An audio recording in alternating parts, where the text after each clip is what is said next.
Gente, é muito interessante como que o perfeccionismo distorce a percepção que temos do processo natural das coisas. Todos nós temos projetos pessoais, todos nós, vez ou outra, vislumbramos uma vida mais saudável, vislumbramos ler com mais frequência, eventualmente praticar mindfulness, sei lá, cada qual tem seus próprios projetos pessoais. E dentro desses projetos pessoais, que devem ser entendidos como processos, inclusive processos de aprendizagem, o perfeccionismo nos torna imóveis, ele nos torna incapazes de lidar com os erros, com os tropeços, com os lapsos que são naturais nesses processos. Eu vou explicar isso melhor. Se nós pegarmos a literatura psicológica acerca do perfeccionismo, nós vamos ter duas formas de perfeccionismo. Nós temos anseios perfeccionistas, nós temos preocupações perfeccionistas. Essas preocupações perfeccionistas, por exemplo, nos levam a ver a jornada ou a ver o processo, como aqui disse, de construção de uma nova rotina, de atingimento de um dado resultado, como algo linear. Nós temos, dentro dessa percepção, 3 estágios basicamente. Nós temos a intenção, quando então nós projetamos aquilo que nós queremos e dizemos, olha, a partir de semana que vem vou fazer tal coisa. Nós temos aquele estágio de transição da cognição, do aspecto cognitivo para o comportamental, como diz o modelo transteórico de mudança do comportamento. Então nós saímos da cabeça, das ideias, das intenções, dos pensamentos e colocamos aquilo em prática, damos o primeiro passo propriamente e nós imaginamos que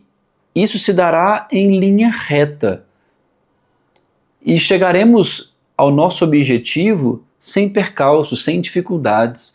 É claro que é autoevidente a crítica que deve ser feita a esse tipo de pensamento, porque os tropeços, como diria Clarice Lispector, eles são também caminho, eles são também trajeto, eles são inevitáveis. A prova disso, por exemplo, é que quando eu almejo algo, eu preciso colocar isso dentro de uma realidade, dentro de uma rotina, dentro de um cotidiano em que já existem várias coisas. O sujeito precisa cuidar dos filhos, entregar relatório no trabalho, lidar com o chefe, cuidar da casa, etc, etc, etc.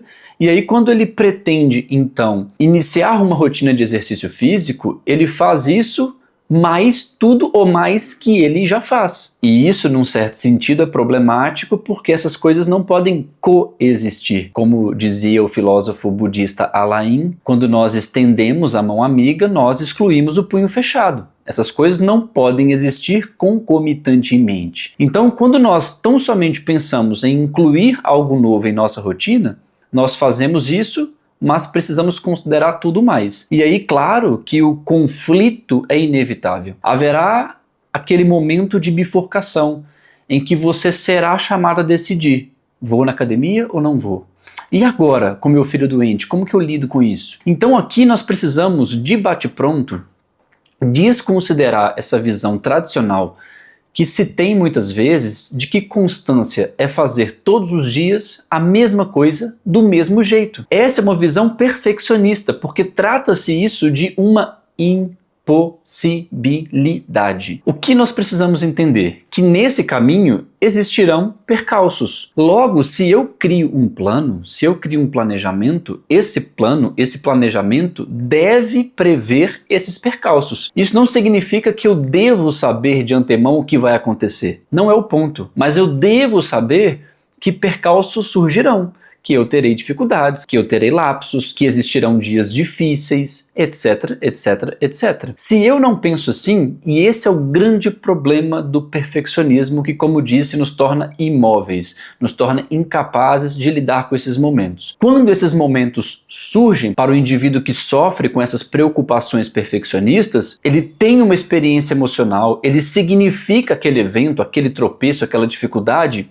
de uma forma completamente imprópria. E aí a primeira coisa que ele tende a fazer é pensar, ora, se as coisas saíram daquilo que eu planejava, por que continuar? Por que seguir adiante se as coisas já descambaram? Só que as coisas descambarem é uma coisa que deve ser, como aqui já disse, previsto? Percebe a contradição? Então, em vez de ser linear o processo, esse processo ele tem oscilações. Se diante da primeira oscilação o indivíduo não sabe lidar com isso, se esse indivíduo não prevê que isso pode acontecer, ele tem uma resposta imprópria diante daquilo. Não à toa, pessoas perfeccionistas são mais propensas a desistir, são mais propensas a procrastinar, considerando inclusive, como aqui já expliquei, que a procrastinação não é apenas uma dificuldade de principiar algo, mas também de manter algo. Então talvez o ponto mais importante seja você propriamente, que eventualmente sofra com isso, ressignificar esse processo.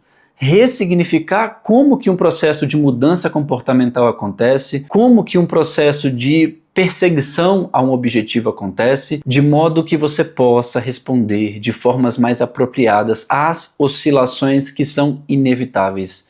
Essas coisas acontecem. Eu espero que o recado tenha ficado claro. Se você gostou desse vídeo, deixe o seu like aqui nesse vídeo. Considere, inclusive, se inscrever no canal. Virão mais vídeos como esses. Já existem outros vídeos sobre essas temáticas todas que orbitam a nossa existência, procrastinação, mudança de hábitos, etc, etc. E será muito bom tê-lo aqui. Se tiver qualquer dúvida sobre o conteúdo desse vídeo, pode deixar aqui nos comentários. Aqui também na descrição do vídeo eu sempre deixo as referências bibliográficas daquilo que estou trazendo para que você possa, caso queira, se aprofundar nesses assuntos. Isso também é muito importante, tá bom?